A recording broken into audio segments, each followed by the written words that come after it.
My name is Emma Wilson, and at 24, I never expected my college graduation day would become the sweetest revenge. Standing beside my sister Lily in our matching caps and gowns should have been simply joyful, but years of unfair treatment had built up to this moment. I still hear their cold words echoing. She deserved it, but you didn't. The memory of that night when my parents decided only my sister was worth investing in still stings. Before I reveal what made my parents' faces turn ghostly pale at our graduation, let me know where you're watching from in the comments and hit that like button if you've ever had to fight twice as hard for something that came easily to someone else. I grew up in a seemingly normal middle-class family in suburban Michigan. Our two-story house with the white picket fence looked perfect from the outside, complete with family photos displaying forced smiles that hid the complicated reality within. My parents, Robert and Diana Wilson, worked stable jobs, Dad as an accountant and Mom as a high school English teacher. We weren't wealthy, but we were comfortable enough that financial struggles weren't supposed to be in my future. My sister, Lily, was 2 years younger than me, but somehow always seemed miles ahead in our parents' eyes. With her perfect blonde curls, effortless academic achievements, and natural charm, she embodied everything they valued. From early childhood, the pattern was clear. Lily was the golden child, and I was the afterthought. I can still picture Christmas mornings where Lily would unwrap the latest expensive toys while I received practical items like socks or discount store craft kits. "Your sister needs more encouragement with her talents," Mom would explain when I questioned the disparity. Even at 8 years old, I recognized the unfairness, but learned to swallow my disappointment. School events highlighted the difference in their support. For Lily's science fairs, both parents would take the day off work, helping her create elaborate displays. For my art exhibitions, I was lucky if Mom showed up for 15 minutes during her lunch break. "Art is just a hobby, Emma. It won't get you anywhere in life," Dad would say dismissively. The only person who seemed to see me was my grandmother, Eleanor. During our summer visits to her lake house, she would sit with me for hours while I sketched the water and trees. "You have a special way of seeing the world, Emma," she would tell me. "Don't let anyone dim your light." Those summers with Grandma Eleanor became my sanctuary. In her small library, I discovered books about successful entrepreneurs and business leaders who had overcome obstacles. I began to develop dreams beyond just surviving my childhood, dreams of proving my worth through achievements my parents couldn't ignore. By high school, I had developed a resilient personality out of necessity. I joined every business-related club and excelled in math and economics, discovering a natural aptitude that surprised even my most supportive teachers. When I won the regional business plan competition as a sophomore, my economics teacher, Mr. Rivera, called my parents personally to tell them how exceptional my work was. "That's nice," Mom said after hanging up the phone. "Did you remember to help Lily with her history project? She has that big presentation tomorrow." During junior year, I worked after school at a local coffee shop to save money, sensing I would need my own resources in the future. I managed to maintain a 4.0 GPA despite working 20 hours a week. Meanwhile, Lily joined the debate team and instantly became the star, with my parents attending every tournament and celebrating each victory with special dinners. By senior year, both Lily and I were applying to colleges. Despite being 2 years apart, Lily had skipped a grade, putting us in the same graduating class. We both applied to the prestigious Westfield University, known for its excellent business and political science programs. Against all odds, we both got acceptance letters on the same day. I still remember the excitement I felt, hands trembling as I opened that thick envelope. "I got in," I announced at dinner, unable to contain my joy. "Full acceptance to the business program." My father glanced up briefly from his phone. "That's nice, Emma." Minutes later, Lily burst through the front door waving her own acceptance letter. "I got into Westfield's political science program," she shrieked. The transformation in my parents was immediate. Dad jumped up from his chair. Mom rushed to embrace Lily, and suddenly dinner was abandoned for an impromptu celebration complete with champagne for the adults and sparkling cider for us. "We always knew you could do it," Mom gushed to Lily, seemingly forgetting I had announced the exact same achievement minutes earlier. 2 weeks later came the conversation that would change everything. We were having a family dinner, a rare occasion where everyone was present and phones were temporarily set aside. "We need to discuss college plans," Dad announced, folding his hands on the table. His eyes, however, were fixed solely on Lily. "We've been saving for your education since you were born. The Westfield tuition is steep, but we can cover it entirely so you can focus on your studies without worrying about money."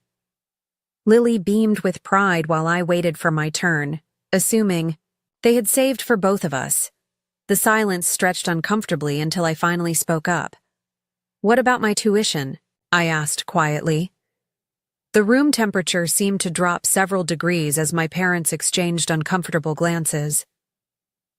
"Emma," my father said slowly, "we only have enough for one of you, and Lily has always shown more academic promise.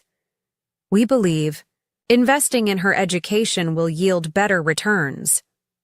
My mother reached across to pat my hand in what she probably thought was a comforting gesture.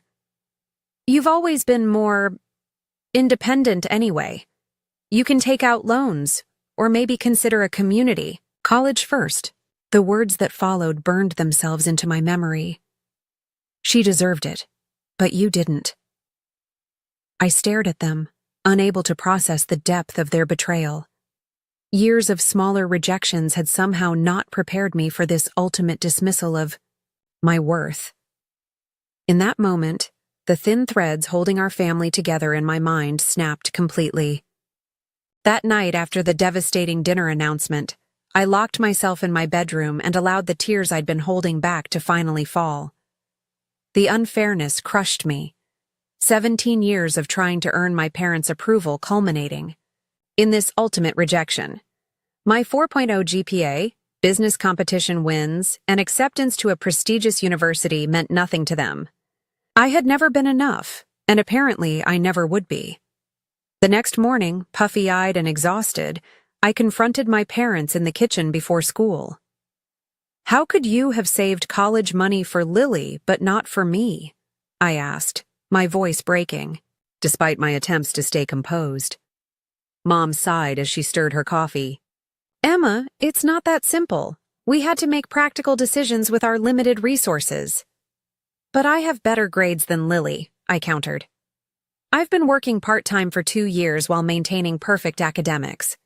How is that not showing?" "Dedication?"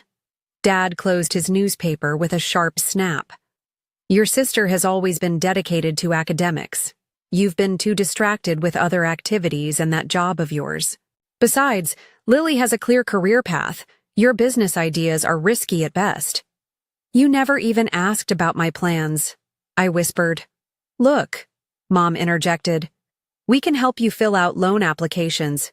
Plenty of students finance their own education." The conversation ended there because they had already made their decision. In their minds, I was less deserving, less promising, and therefore less worthy of their investment. That weekend, I drove to my grandmother's house 2 hours away, seeking the only genuine support I knew. As I poured out the whole story, Grandma Eleanor listened without interruption, her weathered hands clasping mine tightly. "My darling girl," she finally said, wiping away my tears. "Sometimes life's most painful moments become our greatest catalyst. Your parents are wrong about you, deeply, tragically wrong, but you have something they can't recognize: unbreakable determination." Grandma couldn't offer financial help. Her fixed income barely covered her own expenses. But she gave me something more valuable: unwavering belief in my potential. "Promise me you'll go to Westfield anyway," she said fiercely. "Don't let their limitations become yours." That night, I made my decision. I would attend Westfield alongside Lily, finance my own education, and graduate despite every obstacle. The next morning, I began researching scholarships, grants, work-study programs, and student loans. For weeks, I spent every spare moment completing applications. My guidance counselor, Mrs. Chen, stayed after school to help me navigate the complex financial aid system. "I've rarely seen a student as determined as you," she told me as we submitted my 25th scholarship application. I received several small scholarships, but not enough to cover the substantial Westfield tuition. With a mix of federal loans and private loans co-signed by Grandma Eleanor, I pieced together enough financing for my first year. Next came housing. While Lily would live in the expensive on-campus dormitories paid for by our parents, I found a tiny apartment 45 minutes from campus with 3 roommates I met through a university housing forum. Meanwhile, I applied for every job near campus. 2 weeks before move-in day, I secured a position at a busy coffee shop within walking distance of my cheapest classes, plus weekend shifts at a local bookstore. The contrast between our preparations was stark. My parents took Lily shopping for new clothes, a laptop, and dorm decorations. They helped her pack, arranged for professional movers, and planned an elaborate send-off party with family friends. I packed my belongings in second-hand suitcases and boxes scavenged from grocery stores. The night before I left, Mom awkwardly offered me some of her old twin sheets for my new bed. It was the only acknowledgement that I, too, was starting college. On move-in day, my parents drove Lily to campus, in our family SUV packed with her belongings. I followed behind in my decade-old Honda that frequently needed coolant and made concerning noises when I braked. No one had offered to check it before my 2-hour drive to my new life. As we parted ways at the campus entrance, my parents and Lily heading to her premium dorm, me continuing alone to my distant apartment, Mom called out, "Good luck, Emma. I hope this all works out for you." The doubt in her voice only strengthened my resolve. This wouldn't just work out. I would make it triumphant. My new apartment was a shock, peeling paint, unreliable plumbing, and roommates who were strangers. That first night, alone on my thin mattress with the sounds of traffic and neighbors, arguing filtering through the walls, exhaustion overtook me. The enormity of what I was undertaking hit full force, and doubts crept in. Could I really work 30 hours weekly while taking a full course load? Would the constant financial stress crush my academic performance? Just as despair threatened. To overwhelm me, my phone chimed with a text from Grandma Eleanor. "Remember, my brave girl, diamonds are only made under pressure. You're already shining." With those words in mind, I dried my tears and created a meticulous schedule mapping every hour of my upcoming weeks. Sleep would be limited, social life nearly non-existent, but my education and future would not be sacrificed. The financial aid office became my second home that first week. Ms. Winters, the assistant director, took a special interest in my situation after hearing my story. "You're taking on an enormous challenge," she said solemnly. "But I've seen students in your position succeed before. Just promise you'll come see me before things get overwhelming." That promise would become a lifeline in the months ahead. The day before classes started, I received an unexpected call from Mrs. Chen, my high school counselor. She had convinced the business department at my high school to award me an additional $1,000 scholarship. "It's not much," she apologized, "but the teachers all contributed personally. We believe in you, Emma." That small act of kindness from people who truly saw my potential gave me the final push of courage I needed. As I carefully added that precious amount to my budget spreadsheet, I felt something shift inside me. Determination hardening into unbreakable resolve. Freshman year hit me like a hurricane. While most students were adjusting to college academics and enjoying newfound freedom, I was balancing 30 work hours weekly with a full course load of business classes. My typical day started at 5 in the morning with a 2-hour study session before rushing to my opening shift at the coffee shop. After classes, I'd head straight to my second job at the bookstore, often not returning to my apartment until after midnight. Sleep became a luxury I could rarely afford.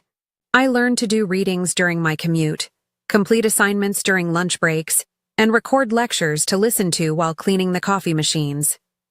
Every minute was scheduled, every resource stretched to its limit. The contrast between my life and Lily's couldn't have been more stark. Through occasional text messages and social media posts, I glimpsed her carefree college experience, sorority events, study abroad information sessions, and weekends visiting home for moms. Cooking. Meanwhile, I was calculating if I could afford both textbooks and groceries that month. Despite the grueling schedule, something unexpected happened. My business classes weren't just manageable, I was excelling. Years of practical financial, planning, and work experience had prepared me in ways my classmates weren't. While they struggled with basic accounting concepts, I was applying these principles in real time to my own complex financial situation. Professor Bennett, my business ethics instructor, stopped me after class one day during the second month. "Ms. Wilson, your analysis of the case study was exceptional, particularly your perspectives on resource allocation and family business dynamics. Your insights show remarkable maturity." For perhaps the first time, my struggles were translating into an academic advantage. My exhaustion was tempered by growing confidence in my capabilities. During this time, I was also blessed with an unexpected friendship that would change everything. My roommate Zoe noticed my punishing schedule and began leaving homemade meals in the refrigerator with my name on them. One night when I came home particularly exhausted, she was waiting up. "You can't keep going like this," she said bluntly, setting a cup of tea before me. "You'll burn out before midterms." When I explained my situation, her expression shifted from concern to indignation on my behalf. "That's beyond unfair," she declared. "From now on, consider me your college family." Zoe became my sanctuary in the storm. She edited my papers when fatigue made my words blur, created flashcards for my exams, and fiercely defended my study time from other roommates' interruptions. When she discovered I was skipping meals to save money, she insisted on cooking enough for both of us, refusing any payment beyond help with her own assignments. "My parents taught me that family takes care of each other," she explained simply. "And sometimes, the family we choose matters more than the one we're born into." Midway through sophomore year, disaster struck. The coffee shop reduced everyone's hours due to seasonal slowdowns, cutting my income by nearly 40%. My careful budget collapsed overnight. With rent due and a tuition payment looming, I faced my first major financial crisis. Panic rising. I remembered Ms. Winters from financial aid and made an emergency appointment. After reviewing my situation, she offered both practical advice and unexpected assistance. "Your academic performance qualifies you for an emergency grant," she explained. "And Professor Bennett has recommended you for a research assistant position in the business department. It pays better than the coffee shop and looks more impressive on a resume." The research position became another turning point. Working directly with Professor Bennett, I began assisting with her study on small business resilience during economic downturns. The flexible hours accommodated my class schedule, and the intellectual stimulation was a welcome change from preparing lattes. More importantly, Professor Bennett took a genuine interest in my future. "Have you considered entrepreneurship?" she asked one afternoon as we analyzed survey data. "Your perspective on resource constraint driving innovation is quite sophisticated." The seed of an idea that had been germinating since high school began to take root. Using skills from my marketing and digital media classes, I created a simple online platform offering virtual assistant services to local small businesses. Working late into the night, I built a website and developed service packages tailored to needs I had observed in my research with Professor Bennett. By the beginning of junior year, my small business was generating enough income to allow me to quit the bookstore job. I maintained my research position more for the mentorship than the money. Between the virtual assistant work, research stipend, and loans, I was finally achieving a precarious financial stability. As my business grew, so did my confidence. In business strategy class, I began speaking up more, sharing insights from my real-world entrepreneurial experience. Professors took notice, and classmates began seeking my advice on their projects.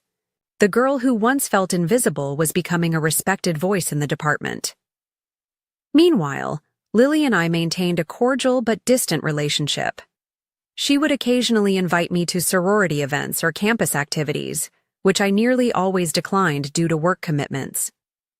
We rarely discussed our dramatically different college experiences, maintaining the surface-level conversation that had characterized our relationship since childhood. Our parents called Lily weekly, but reached out to me only for major holidays or family emergencies.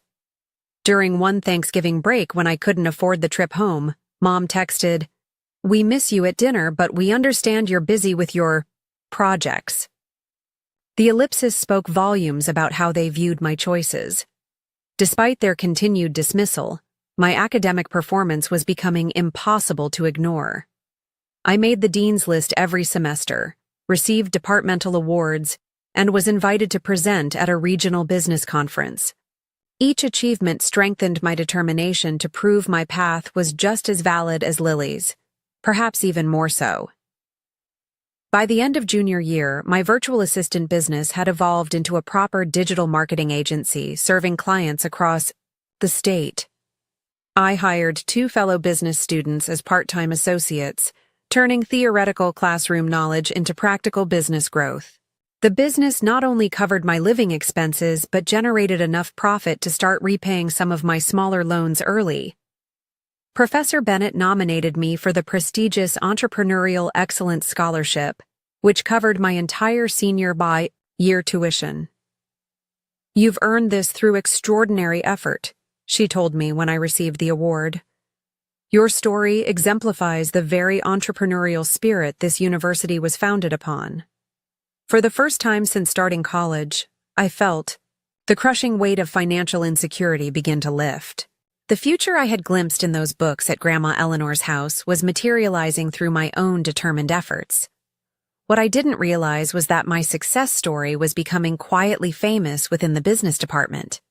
As I focused on surviving and thriving, seeds were being planted that would bloom in a most unexpected way at graduation. Senior year arrived with a momentum I could scarcely have imagined when I first stepped onto Westfield's campus. My digital marketing agency had grown to serve 15 regular clients and employed 4 part-time student workers. The business was featured in a local entrepreneurship magazine, bringing a steady stream of new clients and establishing my professional reputation beyond the university. Meanwhile, my academic performance had positioned me among the top students in the business school. Professor Bennett approached me in October with an unexpected opportunity. "The National Collegiate Business Innovation Competition is accepting entries," she said, sliding a brochure across her desk. "The grand prize includes $50,000 in business funding and national industry exposure. I think your agency, model specifically targeting rural small businesses, has a genuine shot." With her mentorship, I spent weeks refining my business plan and practicing my pitch. After 3 rounds of increasingly competitive judging, I made it to the final round scheduled for April, just 1 month before graduation. Ironically, as my professional trajectory soared, Lily began experiencing her first real academic struggles.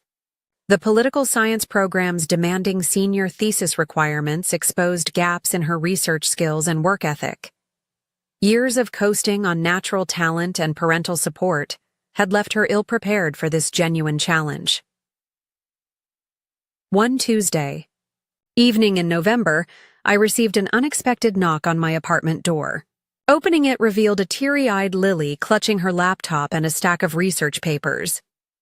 "I'm failing my thesis seminar," she confessed in a rush. "Professor Goldstein says my research methodology is fundamentally flawed, and I have 3 weeks to completely restructure everything, or I might not graduate." Looking at my sister's genuine distress, I felt conflicting emotions.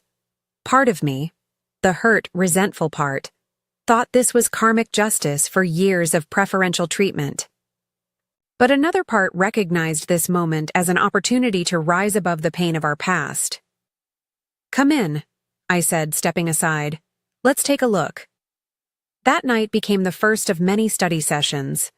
Through helping Lily, I discovered that my years of self-directed learning and rigorous time management had given me skills my sister never developed.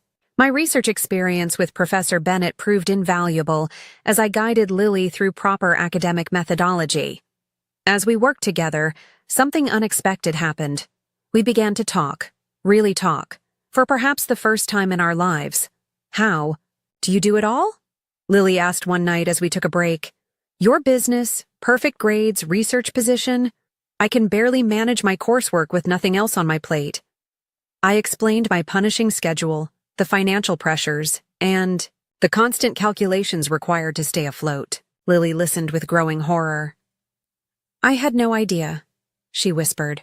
"Mom and Dad always just said you were doing fine." "Fine is relative," I replied. "I've worked 60-hour weeks for 4 years while taking full course loads. I've gone without meals, proper sleep, and any semblance of a social life. But why didn't you ever say anything?" she asked. The question struck me as naively privileged. Would it have changed anything? Would Mom and Dad suddenly have decided I was worth investing in too? The conversation marked a turning point in our relationship. As Lily began to recognize the inequality that had shaped our lives, she became my unexpected ally. She started declining expensive parental gifts, explaining she preferred to manage on her own, like her sister.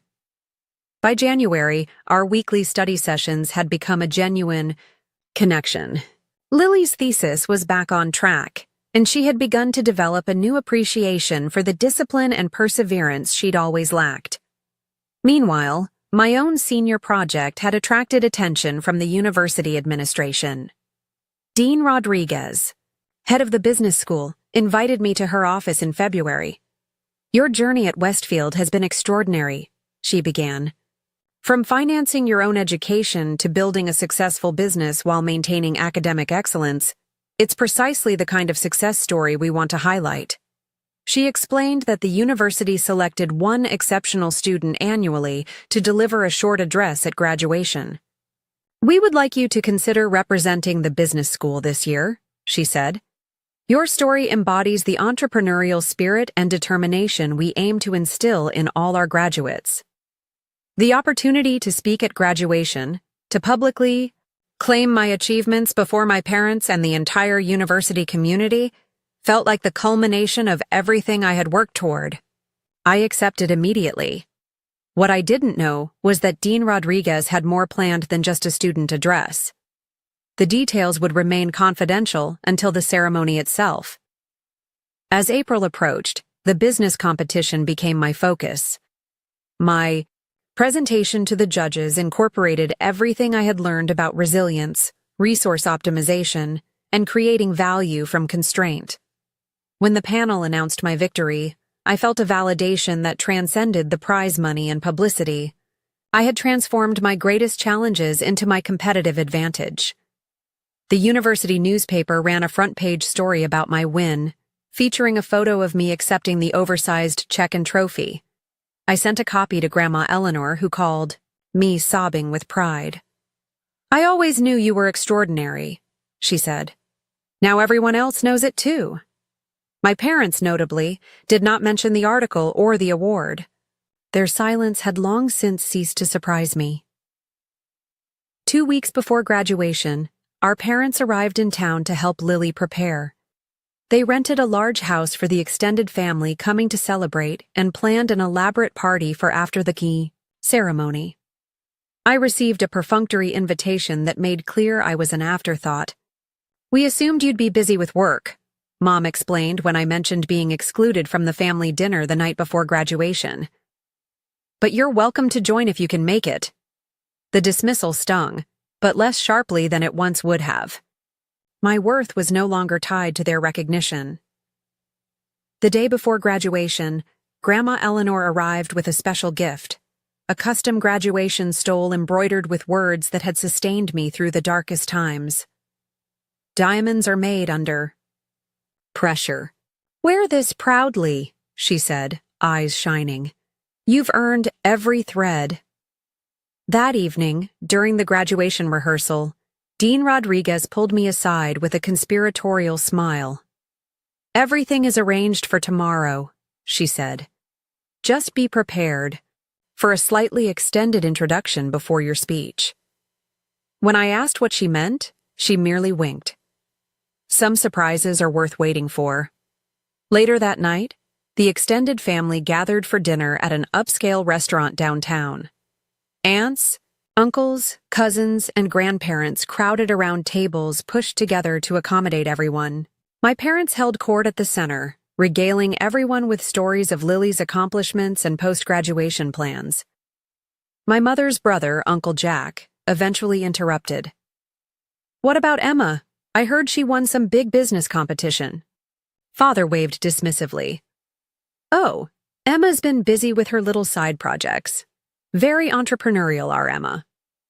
The patronizing tone made clear that in his mind, my achievements remained secondary to Lily's traditional academic success. I caught my sister's eye across the table and saw her visible discomfort. After dinner, Grandma Eleanor cornered my parents in the restaurant lobby. Though I couldn't hear the conversation, the tense postures and my father's defensive gestures told me she was taking them to task for their continued dismissal of my accomplishments. As I returned to my apartment that night, I felt strangely calm. Tomorrow would bring the culmination of 4 years of relentless effort. Whatever happened with my family, I had proven my worth to myself, and that, I realized, was what truly mattered. The morning of graduation dawned bright and clear, as if nature itself was celebrating with us. I woke early, unable to sleep through the mixture of excitement and nervous anticipation. Today marked not just the completion of my degree, but the vindication of my chosen path. My phone chimed with a text from Lily. Good morning, graduate. See you at the robing area. So proud to be walking with you today. The simple message reflected how far our relationship had evolved. From distant siblings shaped by parental favoritism, we had found our way to something like genuine friendship. After a quick breakfast, I carefully dressed in the outfit I'd splurged on for this occasion, a new dress beneath my graduation, gown, sensible but stylish shoes I could walk in confidently. As I fastened Grandma Eleanor's special stole around my shoulders, I allowed myself a moment to truly feel the weight of this accomplishment. 4 years ago, my parents had deemed me unworthy of investment. Today, I would graduate not just with honors, but with a thriving business and national recognition. The journey had been brutally difficult, but the woman who emerged was stronger than I could have imagined. Zoe insisted on driving me to campus. Your carriage awaits, boss lady, she joked, but I could see the genuine pride in her eyes. No more bus rides for you today. The campus buzzed with activity as families in their Sunday best navigated between buildings, consulting maps and taking photos. At the student assembly area, graduates in black robes clustered like elegant crows, adjusting caps and comparing honors cords. I spotted Lily instantly, her blonde hair visible even from a distance. She rushed over when she saw me, embracing me with unexpected emotion. Can you believe we made it? She asked, straightening my cap. Though I barely scraped by while you conquered the world, her humility was still new enough to surprise me. We both made it our own way, I replied diplomatically. The ceremony coordinator began arranging us in alphabetical order, which would place Lily and me close together in the processional. As we found our positions, I noticed Dean Rodriguez approaching. With purpose. Ms. Wilson, she said, pulling me gently aside. Just confirming our arrangement. After the conferring of degrees, the president will announce special recognitions. You'll be called up first for your address, and then... She lowered her voice. We have a few additional acknowledgments planned. When I asked for details, she smiled mysteriously. Better to let it unfold naturally. Just be prepared for a moment in the spotlight. The graduates began filing into the auditorium to the traditional pomp and circumstance. Through the windows, I caught glimpses of the audience, thousands of family members and friends filling the massive space with excited chatter and occasional shouts of recognition. As we marched down the center aisle, I scanned the family section and spotted my parents seated in premium positions near the front. Dad wore his navy suit reserved for important client meetings, while Mom had chosen an elaborate floral dress and hat combination that screamed, "important occasion." Their eyes tracked Lily with obvious pride as she walked just a few people ahead of me. Grandma Eleanor sat beside them, elegant in her simple blue dress, her gaze fixed firmly on me. When our eyes met, she nodded once, a gesture containing all her fierce pride and love. The ceremony proceeded with the expected speeches about future potential and the responsibility of education. I half listened, mentally rehearsing my upcoming address while managing the butterflies in my stomach. Finally, the moment arrived for the conferring of degrees. We rose by departments, crossing the stage to receive our diplomas and shake hands with university officials. When my name was called, I heard Grandma Eleanor's distinctive whistle cutting through the polite applause. Lily, returning to her seat, gave me a thumbs up as we passed each other. After the degrees were conferred, University President Harlow approached the podium again. Before we conclude today's ceremony, we have several special recognitions to present. First, I invite Emma Wilson of the School of Business to deliver this year's student address. As I made my way to the stage, I caught a glimpse of my parents. For the first time that day, they were looking directly at me, confusion evident in their expressions. Clearly, they hadn't expected their less promising daughter to receive this honor. Taking the podium, I drew a deep breath and began. 4 years ago, I arrived at Westfield with nothing but determination and the belief that education should be earned, not given. Today, I stand before you having worked 30 hours weekly while maintaining a full course load, building a successful business that employs fellow students, and graduating with highest honors. I spoke about resilience, about finding strength in adversity, and about redefining success on your own terms. Without directly mentioning my parents, I addressed the pain of being underestimated and the power of proving skeptics wrong. The greatest gift of my Westfield education wasn't found in textbooks or lectures, though those were valuable.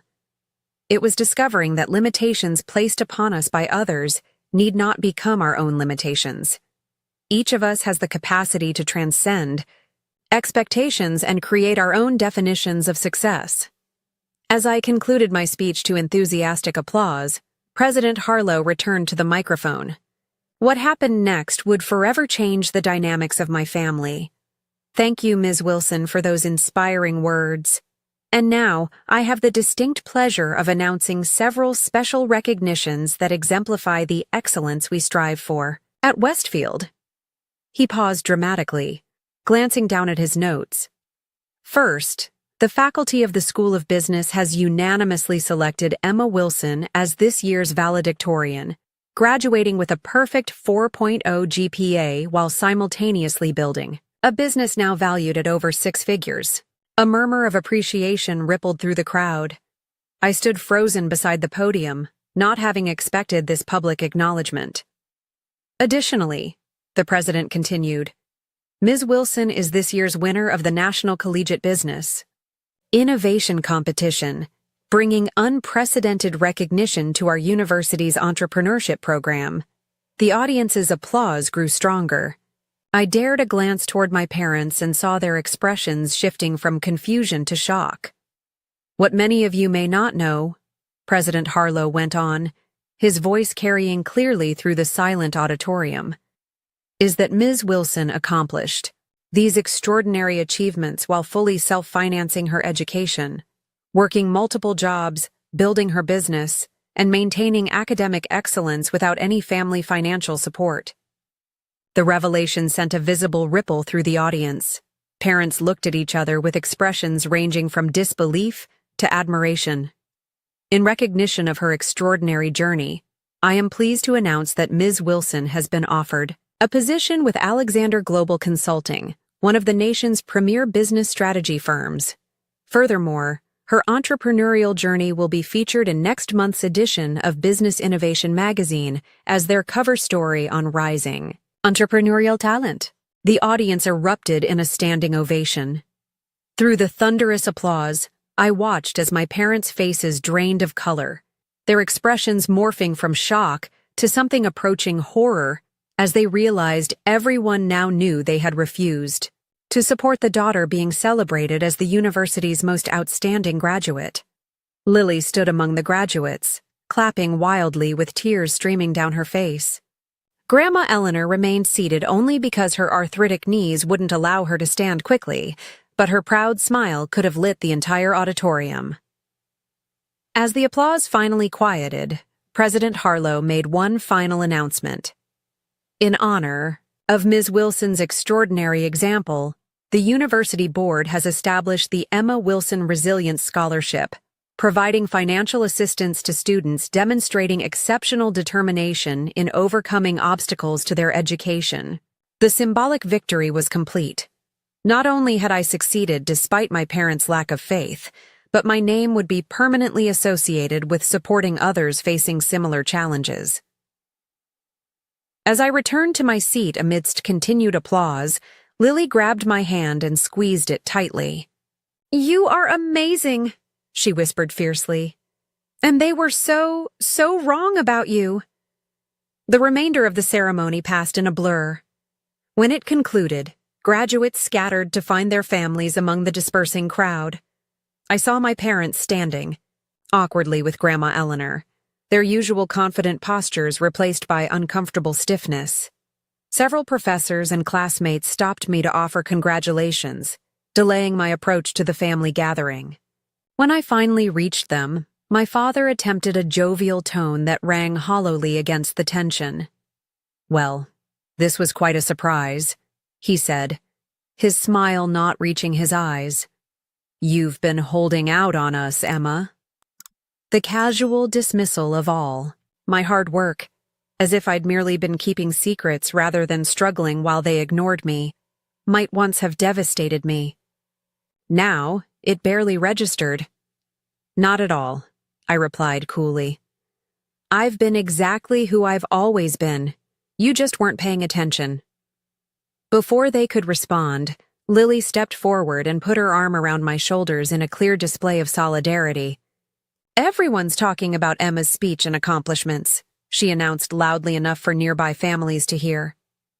"Isn't it amazing how she managed to achieve all this without any support? I can't imagine how much more she could have done. If she'd had the same advantages I did."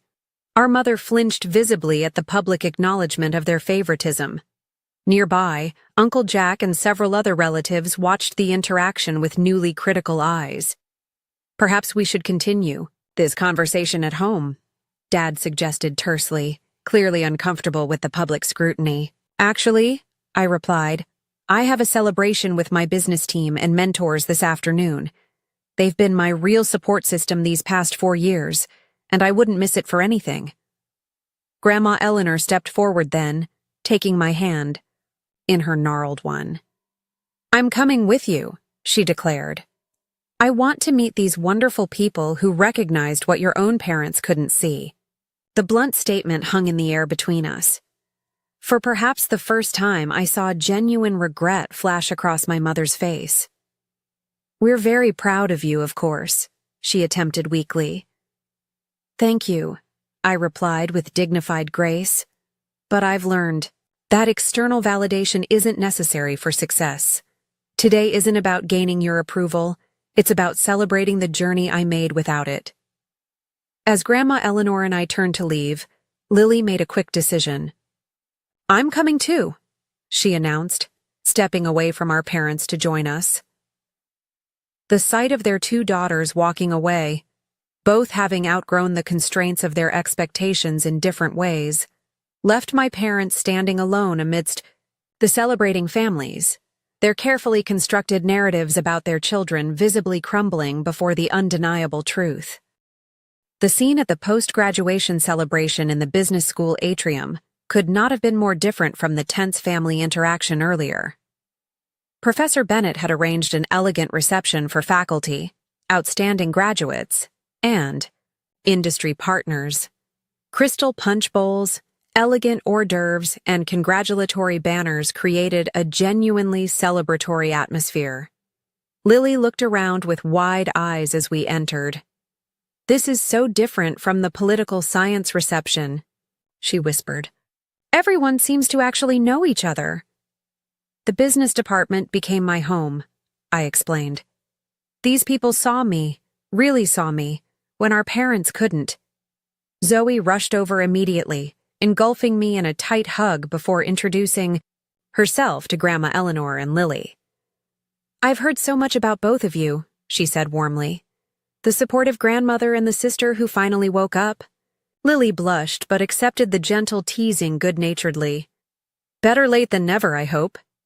Dean Rodriguez approached next, champagne flutes in hand.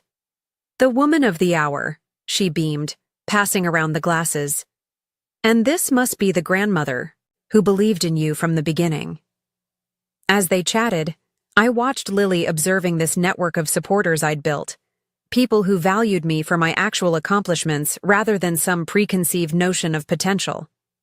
The contrast with our parents' conditional approval was stark. "Ms. Wilson," called a distinguished woman in a sleek business suit, approaching our group. "Jennifer Alexander, founder of Alexander Global Consulting. Your presentation at the business competition was extraordinary. I'm thrilled you've accepted our offer." "Thank you for the opportunity," I replied, shaking her hand firmly. "I'm excited to join your team." Jennifer smiled warmly. "With your combination of academic excellence and practical experience, you're exactly what we look for. Not many new graduates have already built a successful business from scratch." As she moved away to greet other guests, Lily's expression registered shock. "You didn't tell me you'd be working for Alexander Global.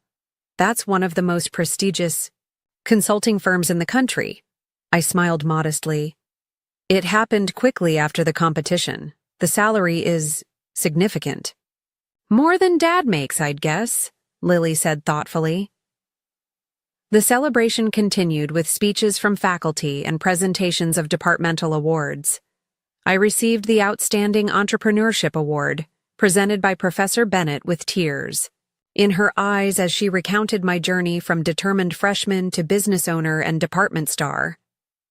Throughout the afternoon, I introduced Grandma Eleanor to everyone who had supported me, professors who had mentored me, classmates who had become business associates, university staff who had helped me navigate financial challenges. Each greeting included the person sharing a specific memory of how I had impressed them or contributed to the department. "I had no idea," Lily murmured after the 10th such introduction. "All these people admire you so much." Midway through the reception, my phone buzzed with a text from Mom. "The family is gathering at the rental house for dinner at 6. Please join us. We want to celebrate both our graduates." I showed the message to Lily and Grandma Eleanor. "What do you think, Grandma?" Snorted. "A bit late to play the proud parents now, isn't it?" Lily looked conflicted. "They're trying, I guess, in their way." "We don't have to decide right now," I said, pocketing my phone. "Let's enjoy this moment first." As the reception wound down, Professor Bennett approached with a campus photographer. "The business magazine wants a photo of you with your family for the feature article. Are they here?" The question created an awkward pause. "My grandmother and sister are here," I replied carefully. "My parents are elsewhere at the moment." Understanding dawned in her eyes. "The family that matters is the one that supports you," she said kindly. "Let's get a photo of you three." The photographer arranged us near the business school emblem, Grandma Eleanor beaming proudly with an arm around each granddaughter, Lily and I in our graduation regalia, my special stole prominently displayed. As we were leaving the reception, Dean Rodriguez handed me a business card. The dean of admissions at Westfield's MBA program asked me to give you this.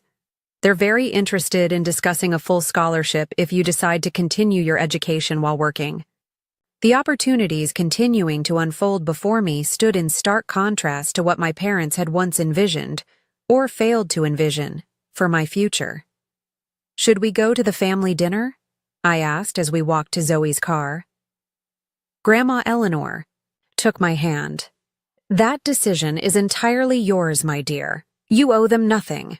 But, she added after a thoughtful pause, there might be value in allowing them to see exactly who you've become. Not for their sake, but for yours. Lily nodded in agreement. Plus, I'd like to see Uncle Jack grill them about why they never mentioned your business or awards before today. Decision made, we drove to the rental house where extended family had gathered. Conversations hushed noticeably as we entered, then erupted in enthusiastic greetings as relatives rushed to congratulate both Lily and me. Mom appeared from the kitchen, her earlier confident demeanor replaced by uncharacteristic nervousness. "Emma, you came," she said, attempting a warm smile that didn't quite reach her eyes. "We were just about to serve dinner." Dad approached with forced joviality. "There's my successful daughters," he announced loudly, as if he'd been proudly proclaiming my achievements all along. "Emma, why didn't you tell us about this big consulting job?"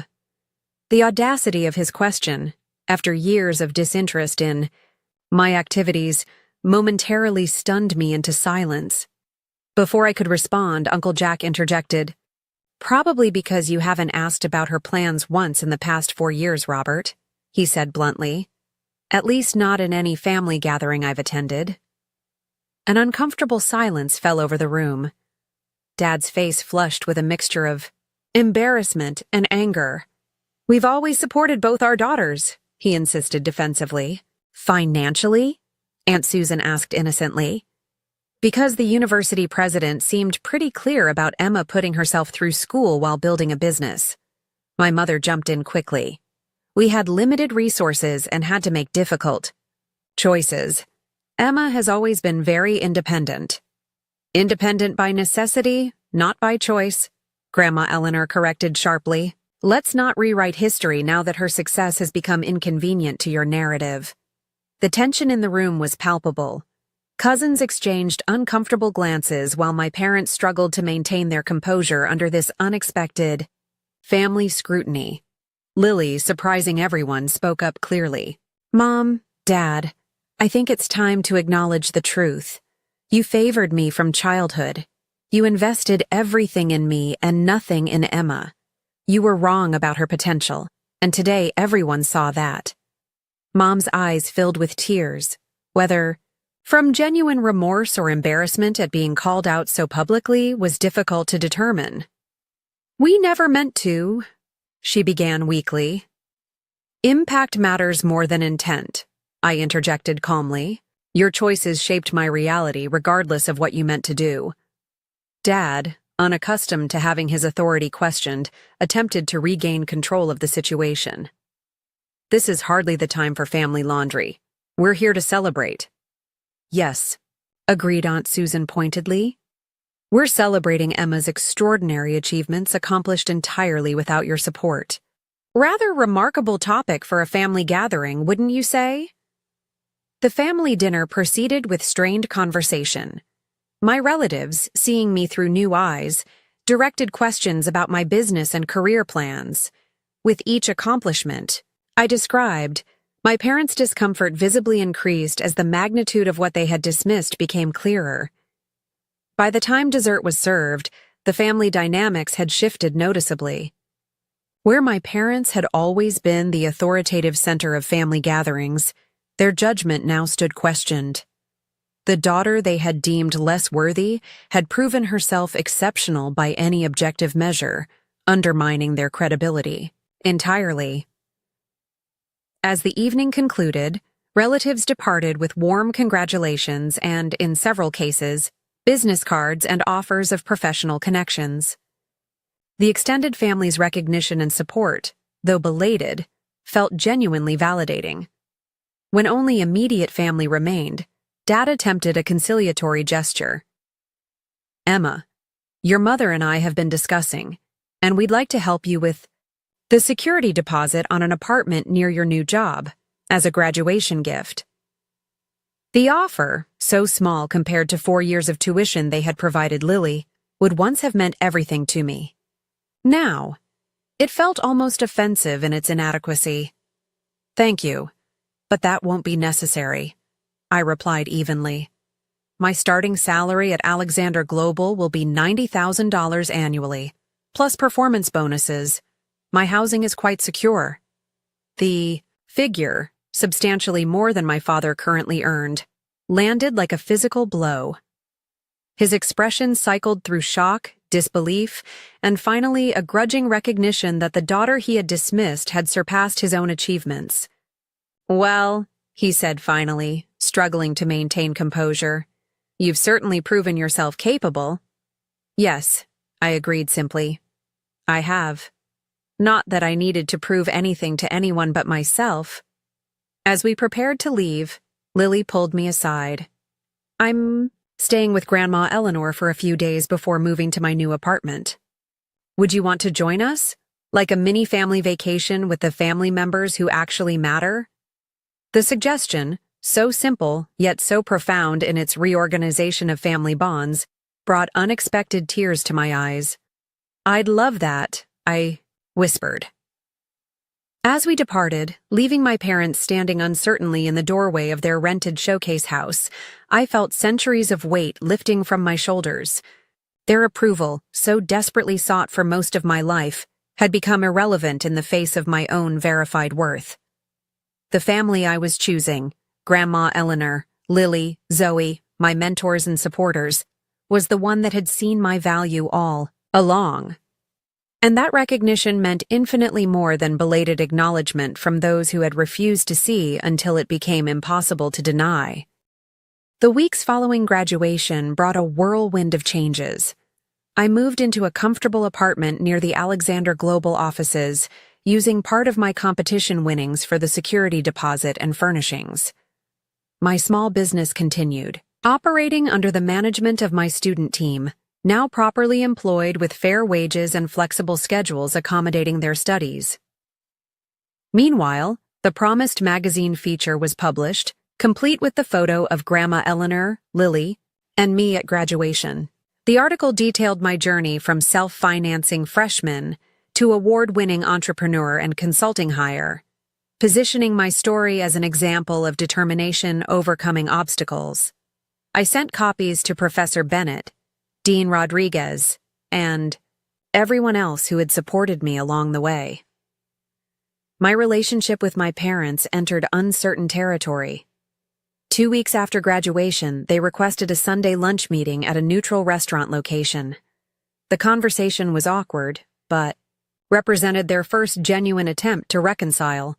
"We've done a lot of thinking," Mom began carefully, "about the choices we made and the assumptions that guided them."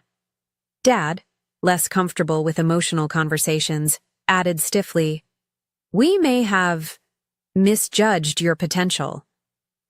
The understatement was almost comical given recent events, but I recognized that acknowledgement, however inadequate, represented significant movement for them. "Yes," I agreed simply. "You did." "We'd like to try to repair our relationship," Mom continued, "if you're willing."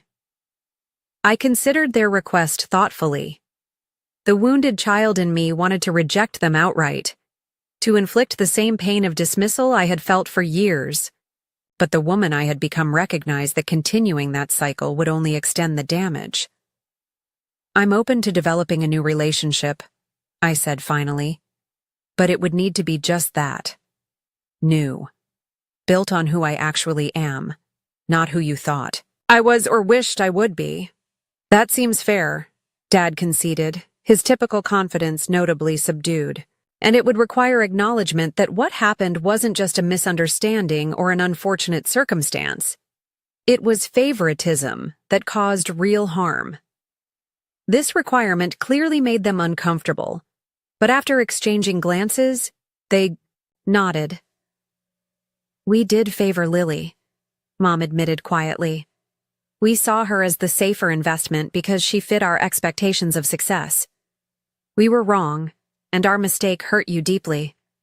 I'm truly sorry, Emma. The genuine accountability, while imperfect, was more than I had expected.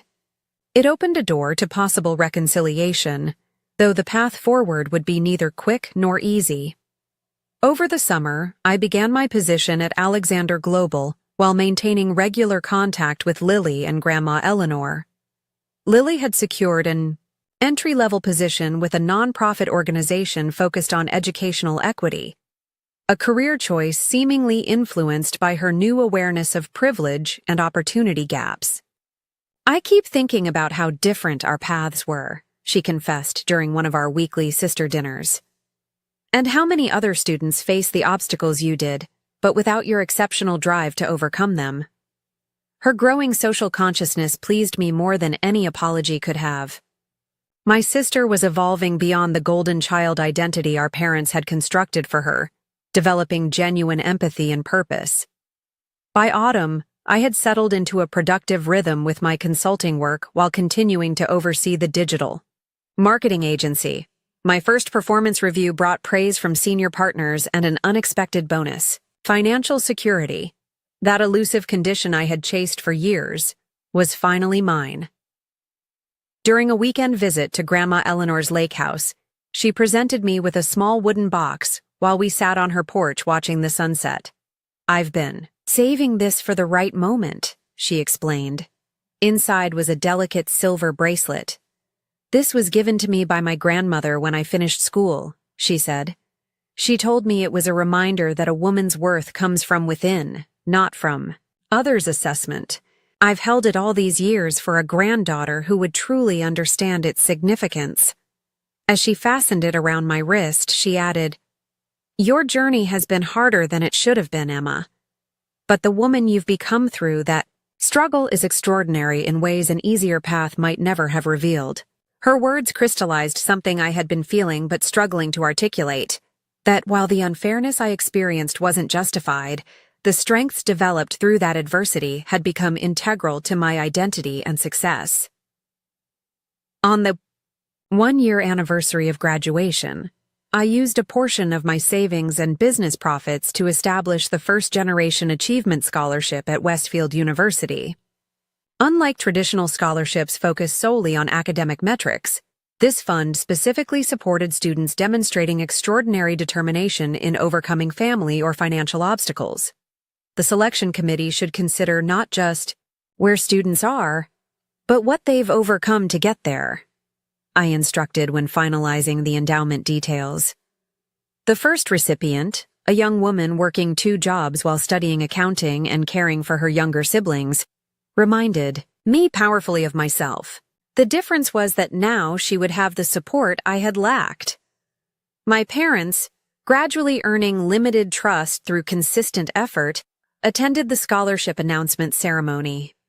As they listened to my speech about creating opportunity, ladders for others to climb, I noticed something new in their expressions. Not just regret for past mistakes, but genuine pride untainted by comparison or condition. "You've created something meaningful," Dad acknowledged afterward, the closest he had come to expressing genuine admiration. Mom added more directly, "You've become someone who turns her own pain into purpose. That's rare and valuable." While these small recognitions mattered, I had learned perhaps the most important lesson of my journey. External validation, even from parents, was ultimately secondary to internal conviction. My worth hadn't changed when they finally acknowledged it. Their perception had simply caught up to the reality that had been there all along. Lily and I continued strengthening our authentic sisterhood, untangling it from the comparative framework our parents had created.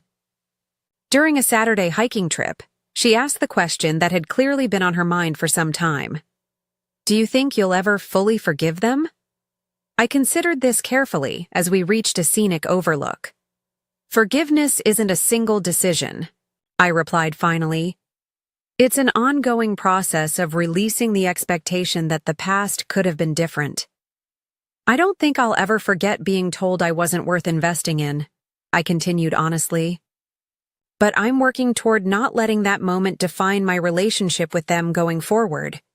That's the forgiveness I'm capable of right now. Lily nodded thoughtfully. For what it's worth, their greatest loss was not knowing who you really were all those years. As I looked out over the vast landscape below us, I reflected on the journey that had brought me here. From the devastated teenager hearing, "She deserved it, but you didn't," to the accomplished professional creating opportunities for others. The transformation wasn't just in my circumstances, but in my fundamental understanding of self-worth. The real victory wasn't proving my parents wrong, though that satisfaction was undeniable. The deeper triumph was discovering that their assessment had never actually defined me. I had always been capable, valuable, and worthy of investment. Their failure to see it reflected their limitations, not mine. Perhaps that's the most powerful realization for anyone who has been underestimated or dismissed.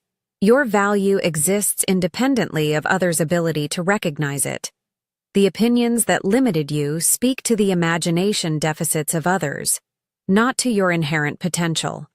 In the end, being underestimated became my greatest advantage. It forced me to develop resilience, self-reliance, and determination that served me long after the initial injury had healed. The very qualities my parents failed to nurture became the foundation of a success they couldn't have envisioned. Not because I wasn't capable, but because their vision was too limited to encompass who I could become. Have you ever been underestimated by someone whose opinions seemed to define your worth? How did you find the strength to prove them wrong, or more importantly, to prove your value to yourself? Share your story in the comments below, and don't forget to like and subscribe if this journey of overcoming family expectations resonated with you. Remember, sometimes those who believe in you the least can motivate you the most, not to earn their approval, but to discover just how far beyond their limited vision you can truly soar. Thank you for joining me on this journey, and I hope my story inspires you to recognize your own inherent worth, regardless of who fails to see it.